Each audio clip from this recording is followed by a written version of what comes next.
मान लीजिए आपने क्यूबॉइड वगैरह तो पढ़े ही होंगे ऐसे, क्यों बेटा? Yes sir.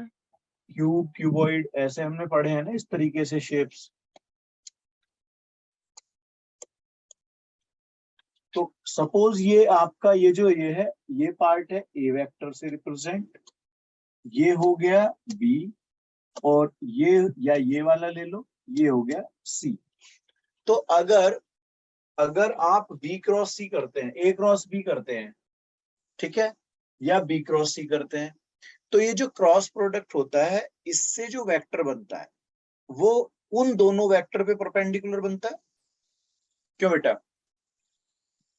यस। जो ए क्रॉस बी या बी क्रॉस सी या सी क्रॉस है, कोई भी एक ले लो, ये जो बन के आता है ना क्रॉस प्रोडक्ट, ये उन दोनों वेक्टर पर परपेंडिकुलर होता है। तो आपने ध्यान होगा जब हम वॉल्यूम की बात करते हैं तो हम एलबीएच नहीं बोलते हैं, याद है अपने को? Yes sir. तो ये जो एलबीएच है ना, वो इसके अकॉर्डिंग आपका क्या होगा, ए डॉट बी क्रॉस, ये अपना वॉल्यूम बनता है। क्या बनता है ये? वॉल्यूम। इसी को आप बोलते हैं scalar triple product of vectors. क्या बोलते हैं? Scalar triple product of vectors. इसे निकालने के लिए सपोज आपके पास ए हो गया 2i माइनस जे प्लस के, बी हो गया i प्लस जे माइनस के, सी है i plus 2j plus 2k। समझ रहे हो आप? ये आपके पास तीन वेक्टर हैं। सपोज आपको ये निकालना है, तो सबसे पहले देखो दो तरीके हैं, या तो आप बी क्रॉस सी निकालना है पहले, मालूम है सबको, 1 1 माइनस 1 1 2 2, क्रॉस प्रोडक्ट कर लिया था ना हमने। क्यों बेटा? Yes sir. तो बी क्रॉस सी है ये। अब इसी के साथ जब ये ए का डॉट प्रोडक्ट जाएगा इस तरीके से, ए का डॉट प्रोडक्ट, तो यहां भी ए का डॉट प्रोडक्ट होगा। तो आई आई वाले और जे और के, याद है मेरे को, आई आई वन होता है, जे वन होता है, के तो आई आई वाले से जाएगा, जे वाले से और के वाले से। तो इसी को आप डिटर्मिनेंट में कन्वर्ट कर लेते हो। जो आई जे के हैं ये ए से, जो ए के कोफिशिएंट हैं, या कह दो ए के स्केलर कंपोनेंट हैं, उनसे फुलफिल कर देते हैं इनको। -1 1, ये समझ आया? क्यों भाई? देखो आ गया समझ? हाँ बेटा। Yes sir. अब इसका एक्सपेंशन क्या होगा? एक्सपेंशन बता दें आप जरा इसका।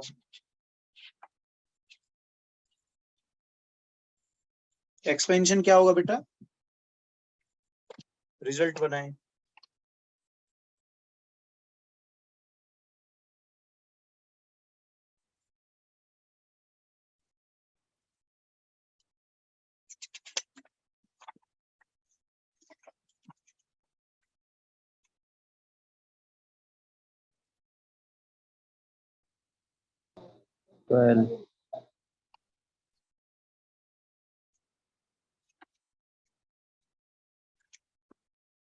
कितना आ गया बेटा?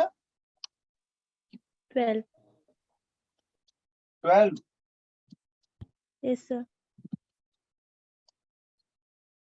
अब जब केवल स्केलर प्रोडक्ट पूछा जाए तो ये प्लस माइनस कोई भी रिजल्ट आ सकता है। समझ रहे हो? अगर स्केलर प्रोडक्ट पूछा जाए तो कोई भी आंसर आ सकता है, लेकिन अगर आपसे वॉल्यूम पूछा जाएगा तो हमेशा पॉजिटिव। क्या बेटा? वॉल्यूम पूछा जाएगा तो आपको क्या रखना है बेटा? ये पॉजिटिव रखना है। क्लियर है? नोट कर लें या स्क्रीनशॉट ले लें, जो भी है। अगले पॉइंट पे चल रहे हैं फिर हम।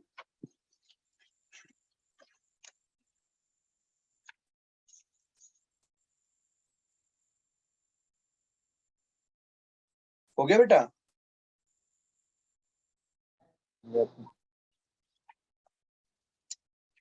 नेक्स्ट पॉइंट क्या है?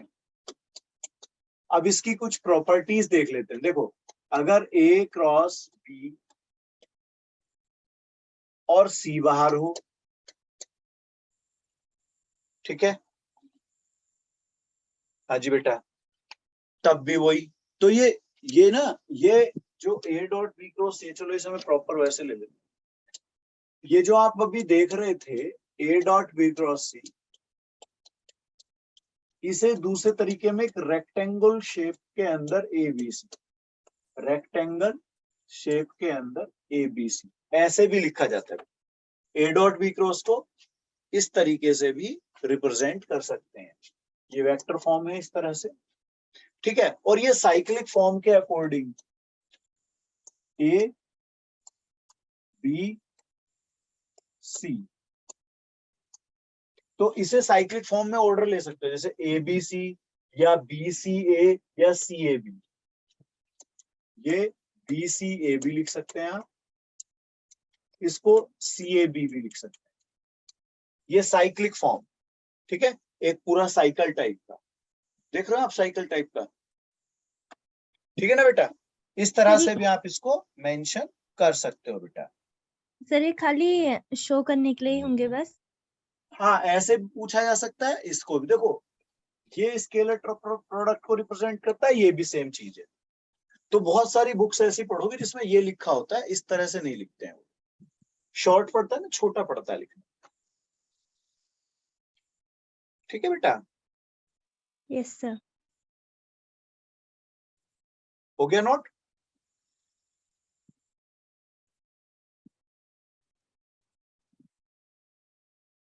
हाँ जी बेटा, यस सर। आगे चले। Yes sir. अब इसी में अगर ये ABC ना कह करके ये BAC कह देता, तो ये तो अभी आपको याद होगा डिटर्मिनेंट हुआ करती थी। हाँ जी बेटा, डिटर्मिनेंट ही तो था ये। Yes sir. तो डिटर्मिनेंट में अगर कोई दो रो या दो कॉलम आपस में इंटरचेंज होती, दो रो या दो कॉलम कोई भी आपस में इंटरचेंज होती हैं, तो माइनस का साइन बाहर आ जाता है। तो इसमें भी तो ऐसे हुआ, देखो ये इधर चला गया और ये इधर शिफ्ट हुआ, नेगेटिव साइन आ जाएगा। क्या आ जाएगा बेटा? नेगेटिव साइन आ जाएगा। क्लियर है? Yes sir. नोट कर लें।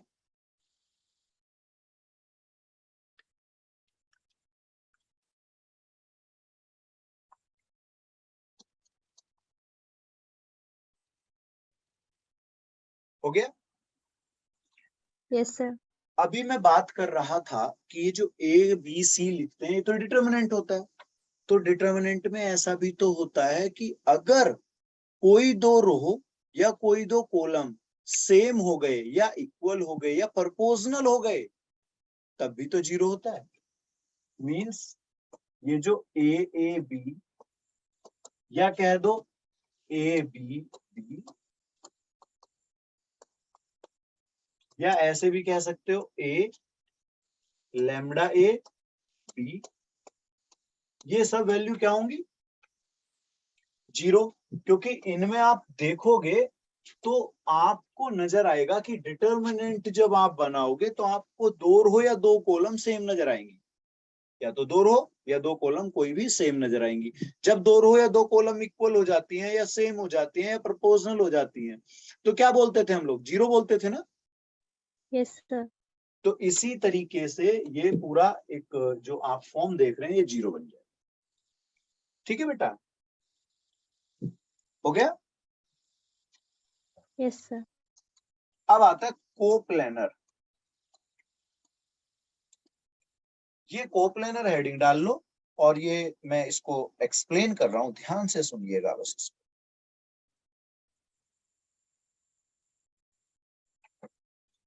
कोप्लेनर का मतलब है ये एक प्लेन है, यहां पर तीन वेक्टर आपको देख रहे हैं, आपको दिखाई दे रहे होंगे। इस प्लेन में तीन वेक्टर दिख रहे हैं बेटा। Yes sir. अब आप जब ए क्रॉस बी, कोई भी दो, तीन है आपके पास, कोई भी दो का आप क्रॉस प्रोडक्ट ले लें। सपोज मैं ए क्रॉस बी का प्रोडक्ट ले लेता हूं और मैं कहता हूं ये एक डी वेक्टर आएगा। तो ये जो डी वेक्टर होगा, ये डी आपका क्या होगा, परपेंडिकुलर किस पर, ए एंड बी पर। क्यों बेटा, जब हम क्रॉस प्रोडक्ट करते हैं तो जो नया वेक्टर बनता है क्रॉस प्रोडक्ट का रिजल्टिंग, वो दोनों वेक्टर्स पे परपेंडिकुलर। क्लियर है मेरी बात ये? Yes sir.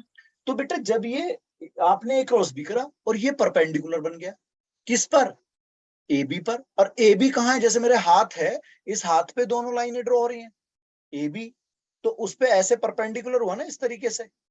देखो ध्यान से, जैसे मैंने ये पेन रखा है, ऐसे दिख रहा है, यस ये सर। परपेंडिकुलर हो गया ऐसे। क्लियर है? अब आप इस डी को, ये जो डी जो आपका ए बी पे परपेंडिकुलर है, वो ये भी तो कहा जा सकता है कि ये प्लेन पे परपेंडिकुलर हो गया। सोचो, यस सर। प्लेन पे परपेंडिकुलर हो गया, ये भी तो कहा जा सकता है। जब ए बी तो प्लेन पे है और प्लेन पे परपेंडिकुलर हो गया वो, तो ए बी पे परपेंडिकुलर, एक ही बात हुई। अब आप इसे सी के साथ इन्वॉल्व करोगे तो ये जो बन के आएगा वो बन के आएगा ऐसे, ये डी वेक्टर है।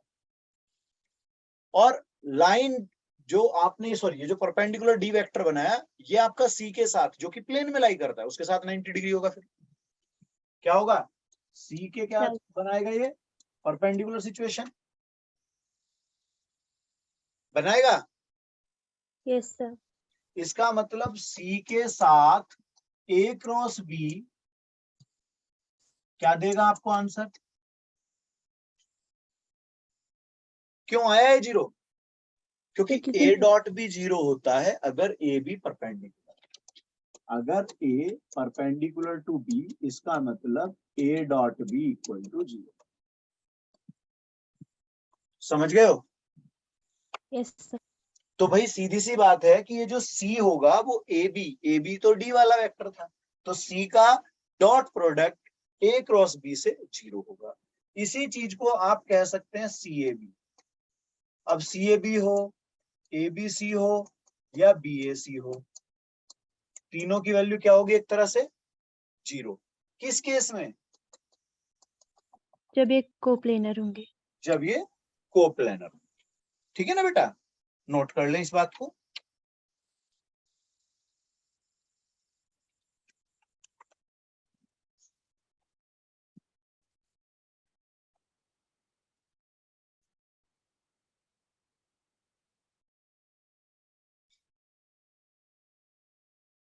आगे बेटा,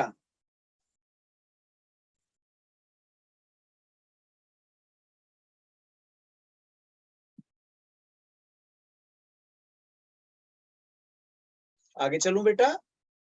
यस सर।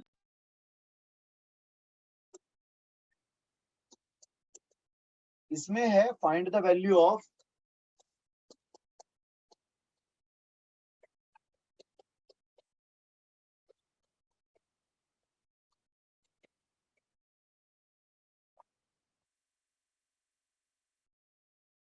जैसे अभी अभी आपने पढ़ा था ना, ये क्या होता था, ए डॉट बी क्रॉस, यही तो है बेटा। तो ऐसे ही इसको इसको आप समझिएगा ए बी सी, ये तीन वेक्टर है बेटा। ठीक है, चलो सोचो क्या कर सकते हैं।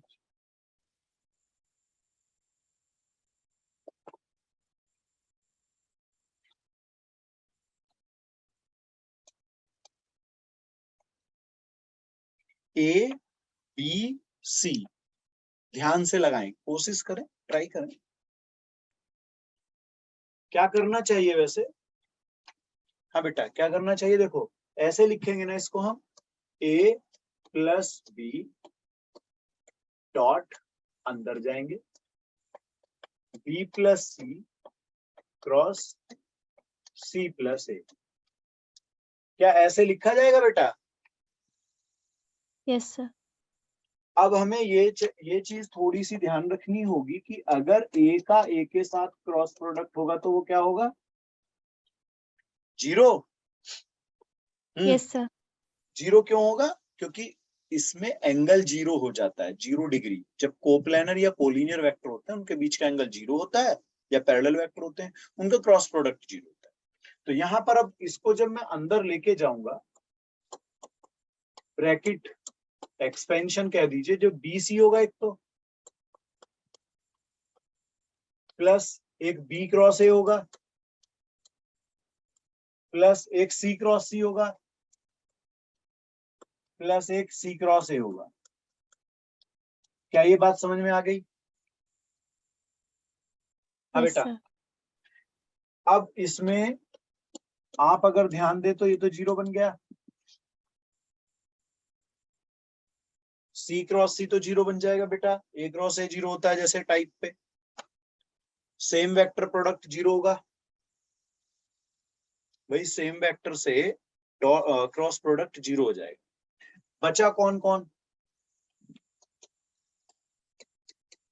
A प्लस B, ये देखो क्या आएगा डॉट के साथ, B cross C plus B cross A plus C cross. अब पहले इस A को तीनों के साथ लेके जाना है और मैं उसे इस फॉर्म में लिख दूंगा। 3 का प्रोडक्ट इस तरीके से लिखा जा सकता है। तो देखो ध्यान से देखना, A का जाएगा इसके साथ तो ABC। देखो बेटा पहले A जा रहा है तीनों से, ये जो A है इसके साथ गया, इसके बाद प्लस, अब ये इसके साथ जाएगा तो ABA। हाँ बेटा देखो ABA, यस सर। क्लियर हो रहा है ना। उसके बाद प्लस, अब A जाएगा इधर से ACA। मैंने A का प्रोडक्ट तीनों से लिख लिया, अब B की बारी आ गई। अब ये B को लेके चलते हैं, प्लस B का BBC, फिर B का इसके साथ जाना है BBA प्लस BCA। हमने बात की कि ये तो भाई डिटर्मिनेंट टाइप के होते हैं। क्या होते हैं ये, डिटर्मिनेंट टाइप के। और डिटर्मिनेंट क्या कहता है कि अगर 2 रो या 2 कॉलम सेम हो गए या इक्वल हो गए तो आंसर क्या होना चाहिए, 0। 0 होना चाहिए। तो अपना ये भी 0 जाएगा, ये भी 0 होगा, 0 0 हो गया। 4 पार्ट मेरे 0 हो गए, बचे कितने, 2। इसे ABC लिख लेते हैं आगे।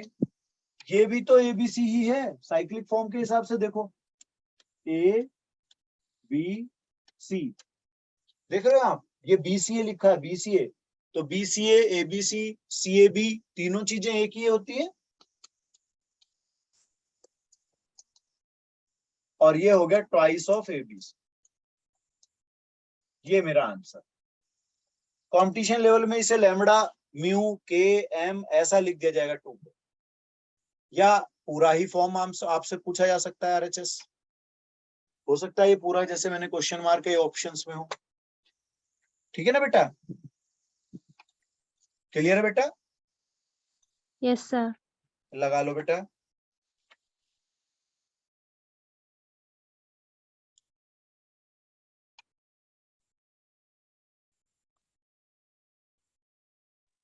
सर हम ना इसको ऊपर से सीधे अलग अलग कर सकते हैं जो क्वेश्चन दिया है।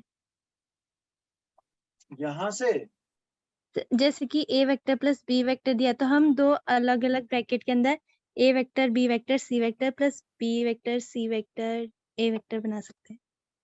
वो डिटर्मिनेंट ब्रेक होती है ना जैसे एडिशन के लिए, यस सर। उस तरह से भी डिटर्मिनेंट बना के कर सकते हो। Yes sir. चलो हो गया ये,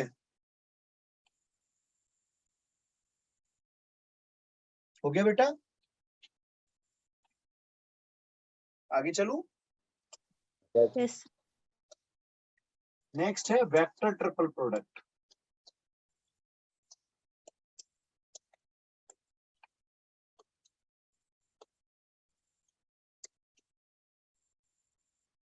वेक्टर ट्रिपल प्रोडक्ट, यानी कि जो वेक्टर ये थे अभी तो हमने डॉट का यूज किया था, अब यहाँ पर क्रॉस का।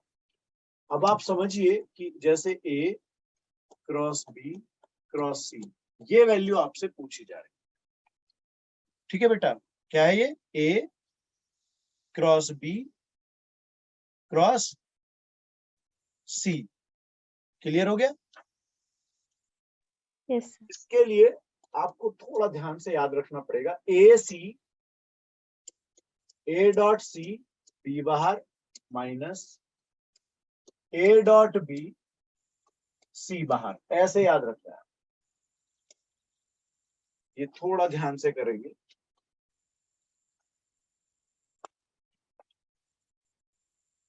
नोट कर लें इसको। सर ये वेक्टर ट्रिपल प्रोडक्ट का आंसर भी वेक्टर में आना चाहिए हाँ, ना, ये लेकिन वेक्टर में आएगा, ये वेक्टर में आएगा। अभी एग्जांपल लगा लेंगे। सर लेकिन ये तो डॉट प्रोडक्ट हो रहा है। ये जो बाहर है ना बेटा, ये बाहर, यस ये सर। वेक्टर है, ये तो न्यूमेरिकल वैल्यू आएगी। Yes sir. जो ये आएगा ये तो न्यूमेरिकल होगा, उसका वेक्टर से प्रोडक्ट होगा ना, फिर तो वेक्टर में आंसर बनेगा। ठीक है बेटा? Yes sir. और ये जो बन के आता है ना, ये आंसर जो होता है, ये ए और बी क्रॉस सी के प्लेन पे परपेंडिकुलर है। ए देखो ऐसे समझो, इसे ब्रेक कर लो, इसे मान लो एक ए वेक्टर, इन दोनों को फिर से एक बी वेक्टर मान लो, तो ए क्रॉस बी कर रहे हो ना आप तो। Yes sir.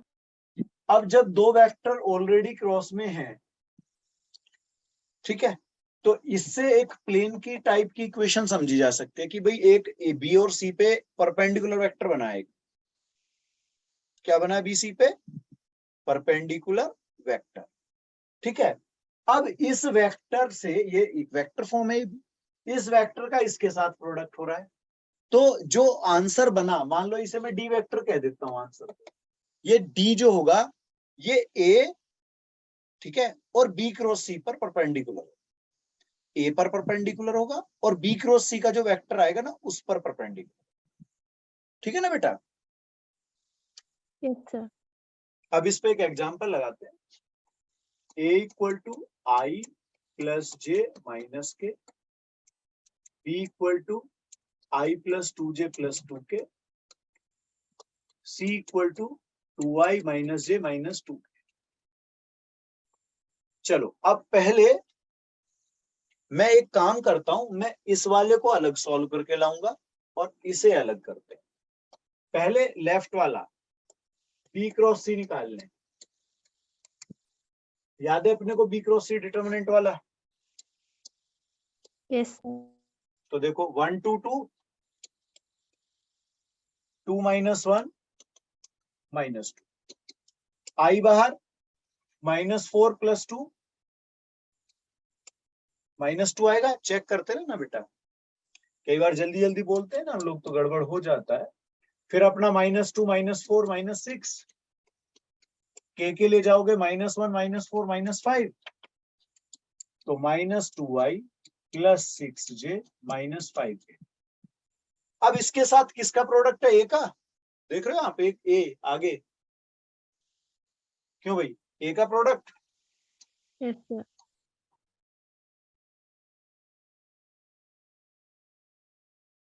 तो अब ए का प्रोडक्ट ले लें।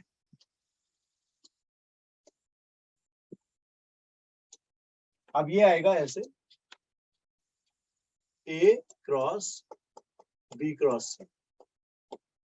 तो फिर से डिटर्मिनेंट बनाना है, आई जे के ही होगा। ए अपना है 1 1 माइनस 1, और ये आ गया अपने पास माइनस 2 6 माइनस 5। आई देखो माइनस 5 प्लस 6 1,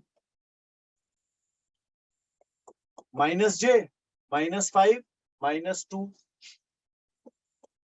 माइनस 7 प्लस के 6 प्लस 2 8।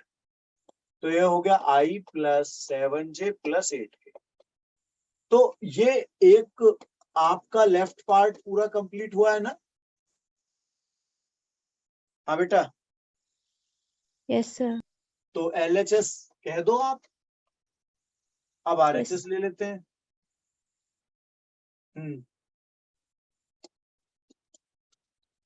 RHS में A डॉट सी कितना आएगा? देखो A डॉट सी 2 - 1 + 2, 2 - 1 + 2 आएगा ऐसे, यस नो? देखो 2 - 1 + 2, और यहां कौन सा वेक्टर लेना है आपको? B, I + 2j + 2k। इसके बाद माइनस आएगा बीच में, ये वाला साइन। हाँ बेटा, माइनस आएगा। Yes, sir. अब क्या लगाओगे? AB 1 2 - 2, और C वेक्टर आएगा अपने पास 2i - j - 2k। अब ब्रैकेट ओपन करते हैं, देखो ये हुआ 3i 6j 6k, ये अपना कट गया था 1 ही रहा, -2i + j + 2k। जरा चेक कर लेते हैं, ये दोनों i देंगे, ये दोनों 7j और ये 8k।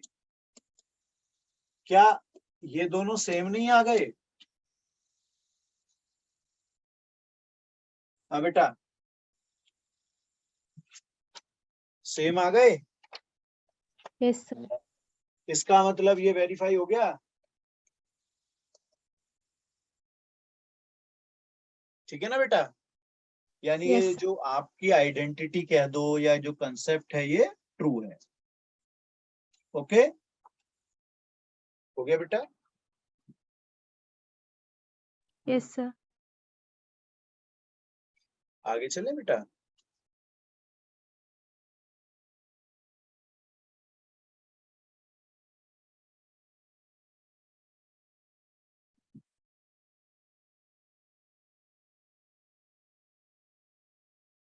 चले आगे। Yes sir.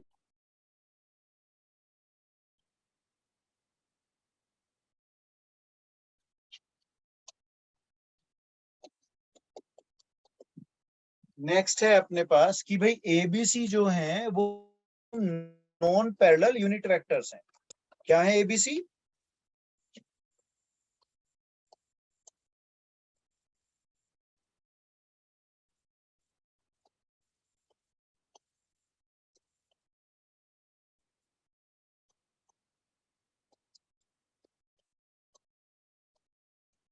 क्या है बेटा? एबीसी क्या है? तीनों non parallel unit vectors. Okay, and if, या ऐसे लिख लो, if A cross B cross C = 1/2b, then find the angle between B and C.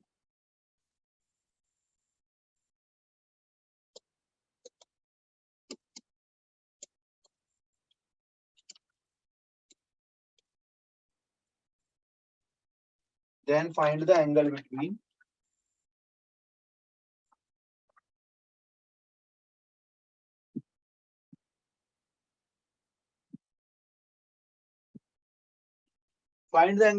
A and B. A and B.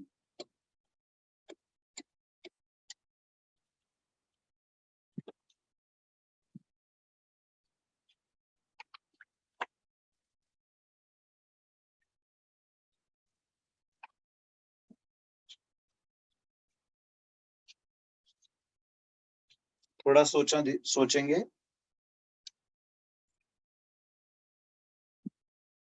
Sir, 90 degree. 90 degree. Okay, चलो सोचते हैं।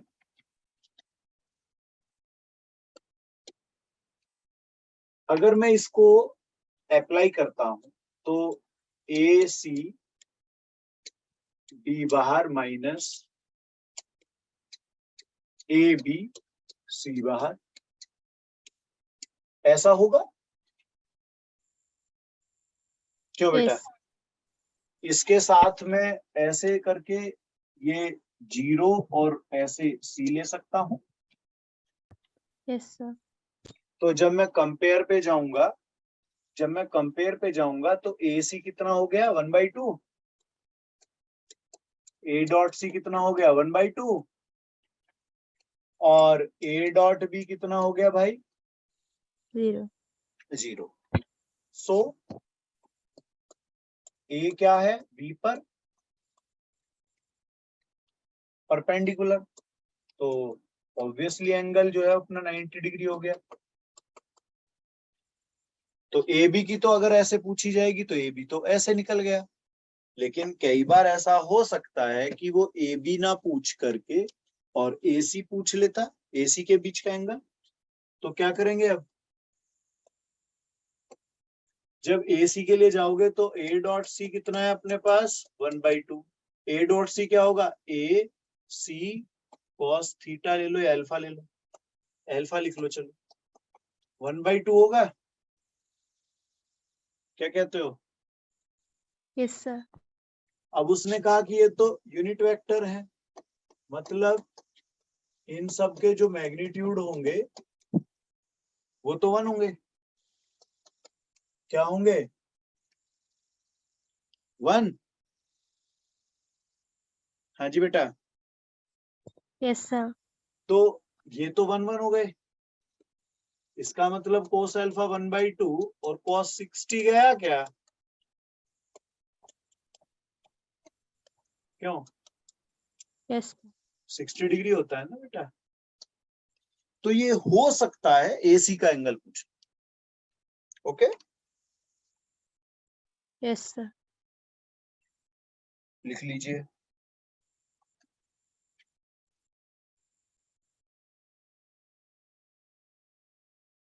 Next question करते हैं।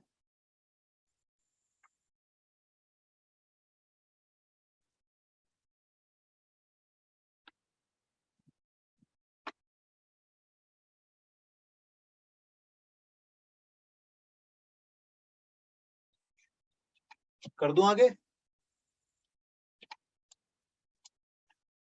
करें बेटा? Yes sir. नेक्स्ट एग्जांपल है, find a unit vector perpendicular to, find a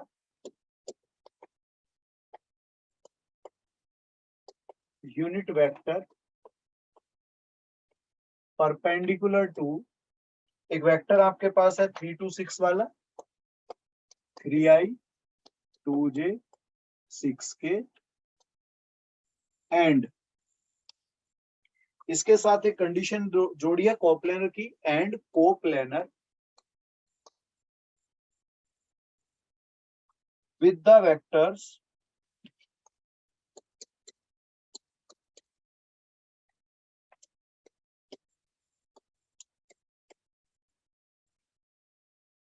2 1 1 2 1 1 and 1 - 1 1 1 - 1 1।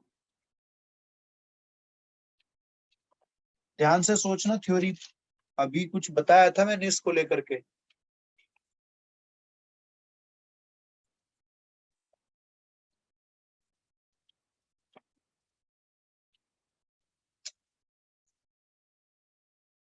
Question दिख रहा है सही? Yes sir. सोचें ध्यान से।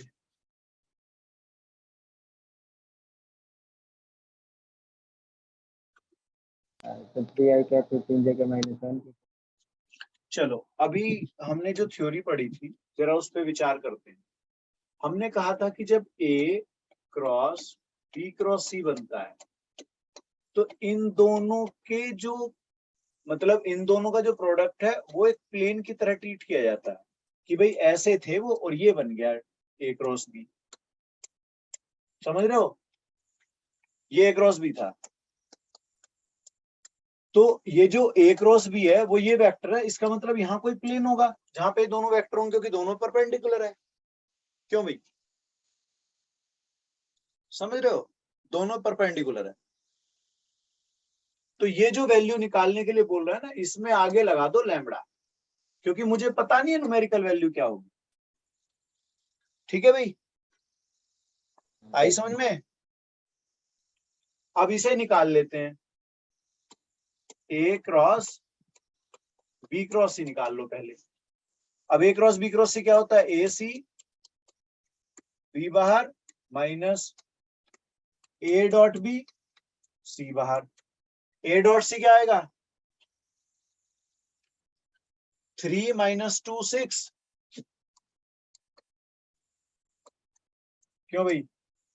और साथ में आएगा B 2i + j + k minus, अब आ जाइएगा ए और बी का, तो 6 2 6। भाई क्लियर हो रहा है? नहीं देखो, 6 2 6 ए बी के लिए, इन दोनों की प्रोडक्ट। ठीक है ना बेटा? क्यों बेटा, आया? और साथ में कौन रहेगा पीछे, सी वेक्टर i - j + ये कितना आएगा 7। तो इसे मैं प्रॉपरली लिख लेता हूं, 14i + 7j + 7k। यहां आ गया कितना, ये 14 - 14i + 14j - 14k। अब इसको सिंपल बनाओगे तो क्या लिखोगे भाई, क्या आएगा बेटा?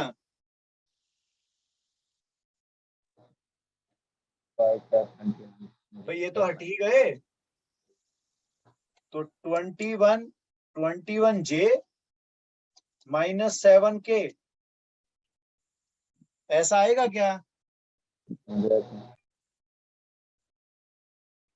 और अगर इसका यूनिट वेक्टर पूछ लिया, भाई यूनिट परपेंडिकुलर वेक्टर पूछा है ना आपसे, तो ये जो लैम्बडा की वैल्यू है ये तो 1 हो जाएगी।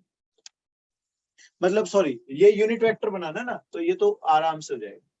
अब आप क्या करोगे, ए क्रॉस बी क्रॉस सी जो वेक्टर आपने निकाला, ये इसके मैग्नीट्यूड से ही तो डिवाइड कर देंगे अब यूनिट वेक्टर के लिए। याद है किसी को? क्यों भाई? Yes sir. जब हम यूनिट परपेंडिकुलर वेक्टर बनाएंगे तो वो तो ऐसे बनेगा ना, क्या कह रहे हो? लगाओ, ये क्या आएगा अपना 21j, सॉरी 21j है ना, तो 21j और -7k अपॉन √, 21² + 7²। ये कितना है बाहर, 7 कॉमन ऊपर से, यस सर। 3i - 3j है ये यार, ये 3j।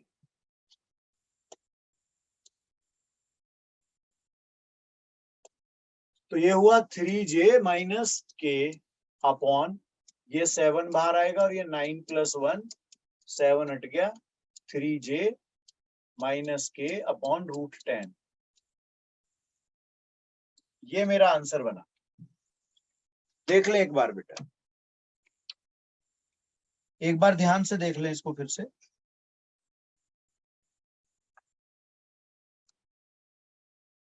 हो गया बेटा? सर इसमें ए क्रॉस बी क्रॉस सी क्यों, क्या समझ नहीं आया। ए क्रॉस बी क्या समझ नहीं आया। ये मैंने ना, ये फॉर्मूला जो था वो ऐसे मैंने अलग अलग ले लिया। ए सी का डॉट प्रोडक्ट निकाल लिया, ए बी का, ये वाले देख रहे हो आप, ये आ गए। और ये जो बाहर हैं बी एंड सी, ये बी सी वहां से देखो, ये रहा बी, ये रहा सी, ये बाहर है। मतलब इसका प्रोडक्ट निकालने के लिए ये वैल्यू निकाल दी मैंने,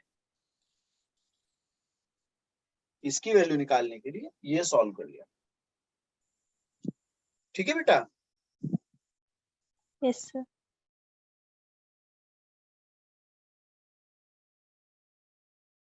हो गया ये, आगे चलें।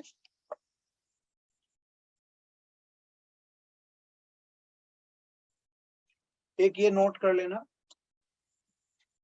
कई बार इनका डायरेक्ट इस्तेमाल भी होता है।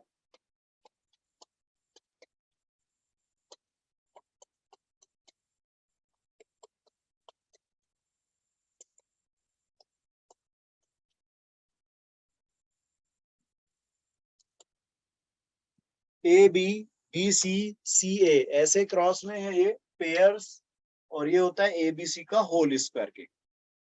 क्या होता है बेटा ये? ए बी सी उसका होल स्क्वायर। ठीक है, ये कई जगह डायरेक्ट इस्तेमाल होता है, तो इसे आप मेरे विचार में नोट कर लें।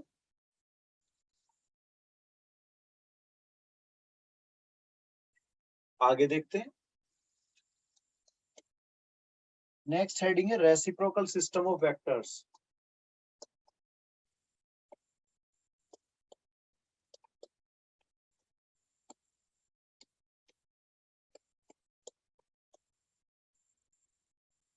रेसिप्रोकल सिस्टम ऑफ वेक्टर्स, ये डैश लगा करके बेटा, क्या डैश लगाते हैं ना, ट्रांसपोज टाइप का डैश, ये उससे रिप्रेजेंट होता है। अब जैसे ए का पूछा जाएगा तो B cross C upon A B C, और अगर मैं ये बी का पूछता हूं तो ए क्रॉस सी या सी क्रॉस ए लगा लेंगे और ए बी सी, और अगर सी का पूछा जाएगा तो A cross B A B C. इसमें ये ऑर्डर की वजह से माइनस प्लस का ध्यान रखना, ऑर्डर की वजह से माइनस प्लस का ध्यान रखना। जैसे मैंने ए सी लिखा है तो ये माइनस में लिखोगे, और सी ए लिखोगे तो पॉजिटिव।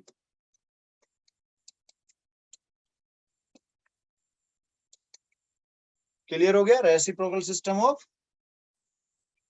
वेक्टर्स है बेटा ये।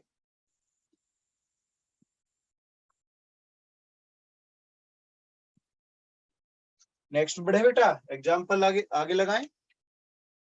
Yes sir. एग्जांपल है फाइंड द वैल्यू ऑफ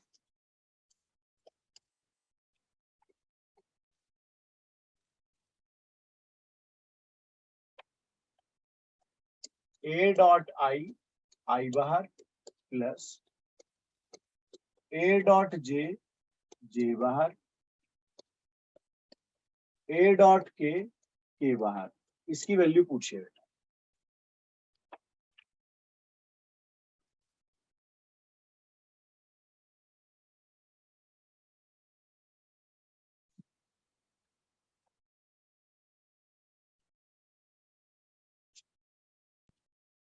वो भी चलो, क्या करना है बेटा, ये यहां मुझे मालूम नहीं है, अगर मैं ए को कोई वेक्टर मान लूं, ए आई बी जे और सी के, ऐसे मान लूं, तो देखो यस। ए डॉट आई क्या बनेगा?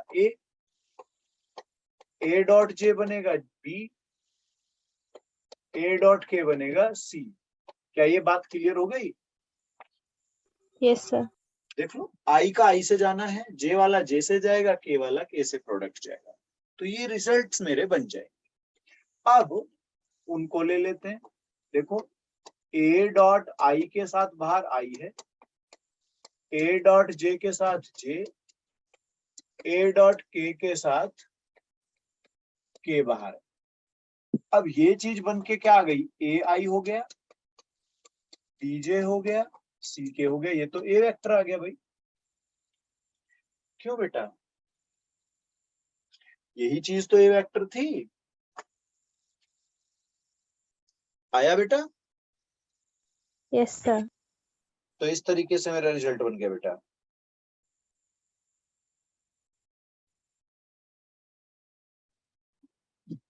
हो गया बेटा? Yes sir. चलो नेक्स्ट देखें। Yes sir. Next example, value बतानी है, find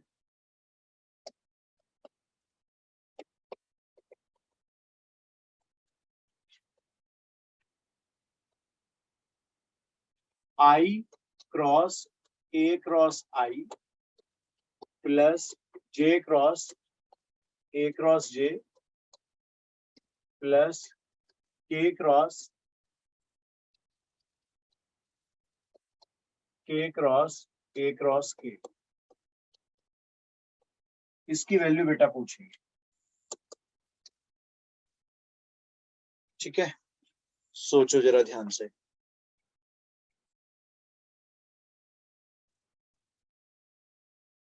sir 2A vector. 2A vector, yes sir. और किसी का भी आया बेटा?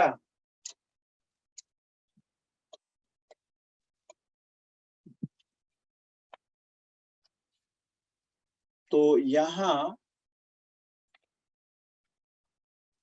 इसके कंसेप्ट को अगर मैं इस वाले से लेकर के चलूं तो हम लिखते थे A डॉट सी बी बाहर minus A dot B C बाहर, ऐसे ही तो लिखते थे। अब यहां पर भी जब ये अप्लाई होगा तो क्या लिखा जाएगा भाई? I dot I A plus sorry minus I dot A और I बाहर। क्यों बेटा, आ रहा है समझ? Yes sir. अब इस पर आ जाते हैं, प्लस ये पहले वाला पार्ट क्लियर। अब इस पे आ जाते हैं, J डॉट जे ए बाहर माइनस J डॉट ए और J बाहर प्लस K डॉट के ए बाहर माइनस K डॉट ए के बाहर। अब आप इसमें ये जो I J के देख रहे हैं तो 1 हो जाएंगे, हो जाएंगे। Yes sir. I J और के ये 1 1 हो गए तो A 3A बनेगा। Yes sir. और ये वाले पार्ट अभी अभी सॉल्व किया था आपने, A बन गया था, ये याद है कुछ? Yes sir. जो अभी ये वाला था ना, देखो ये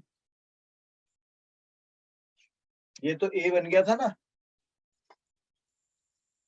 तो इस्तेमाल हो गया ना यहाँ पर ये चीज। क्यों बेटा? Yes sir. तो ये क्लियर है यहाँ पर?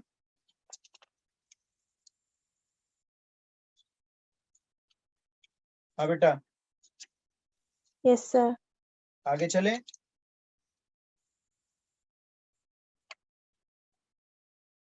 चलो नेक्स्ट एग्जांपल। एलिमेंट याद है ना, direction cosines? Yes sir. Find the direction cosines of the two lines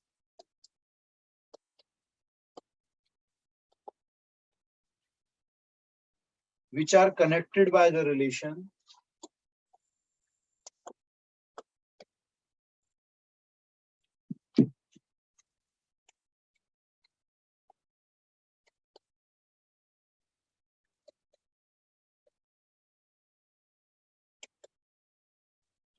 relation क्या है? L minus 5i plus 3n equal to 0 and 7l square plus 5m square minus 3n square equal to 0। ध्यान से करना बेटा, थोड़ा अलग ही कहानी है इसकी, थोड़ा कैलकुलेशन पे फोकस रख के करना है।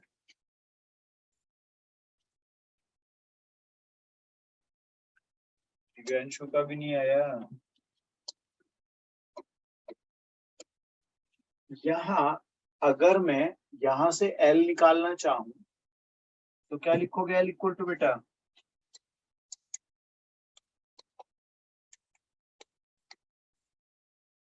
क्या ऐसा हो सकता है? Yes sir. और इसे यहां रख दोगे? क्यों बेटा रख दोगे? क्या बनेगा? 7 5m minus 3n whole square plus 5m square 3n square equal to 0। क्या ये लाइन सही है? Yes sir. इसको सिंपल बना लें। मैं अब इसके बाद इधर से लिख रहा हूं, थोड़ा बड़ा सा जाने वाला है calculation. 25m square plus 9n square plus minus 30mn। Yes no?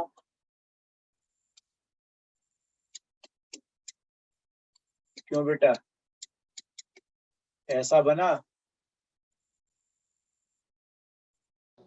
ठीक है, Yes. ऐसा बन जाएगा।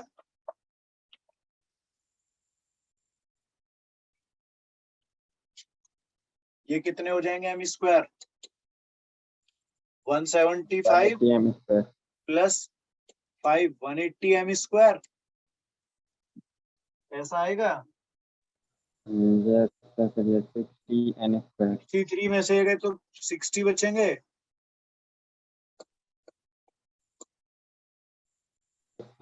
Minus 210 mn।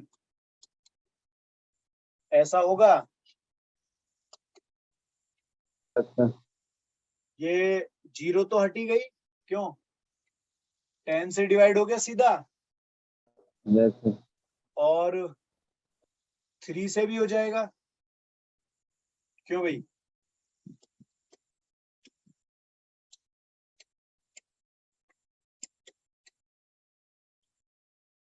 Yes. मेरे ख्याल में ऐसा कुछ आएगा क्या? Yes, sir. और 6 2 जा 12, 4 3 जा 12, मिडिल टर्म।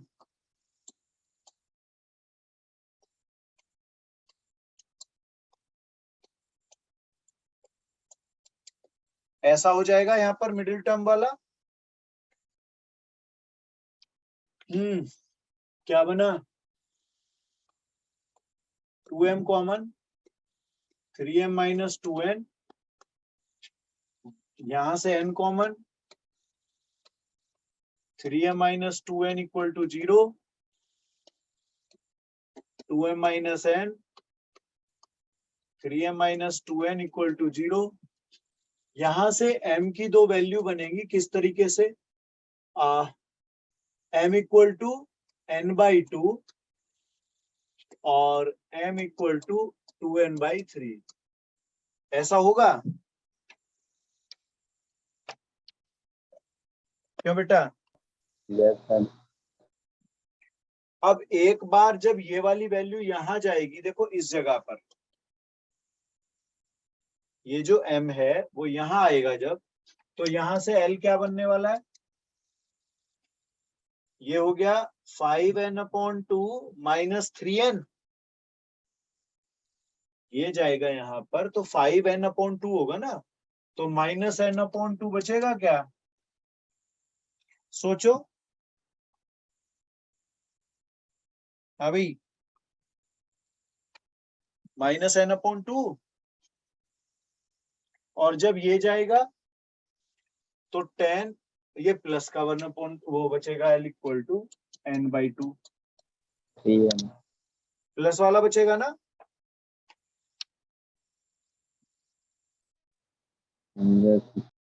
नहीं, 3 बचेगा। n/,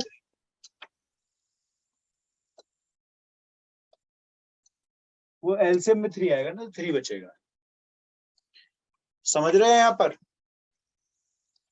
अब ये बताओ एलएमएन के जो तीन कंडीशन हुई ना, एक तरह से मतलब 3 यहाँ बनेंगे एलएमएन, 3 वहां, तो 2 केस बने। इधर वाले के हिसाब से एलएमएन होगा क्या? -n/2, n/2 और n। ये समझ में आ रहा है?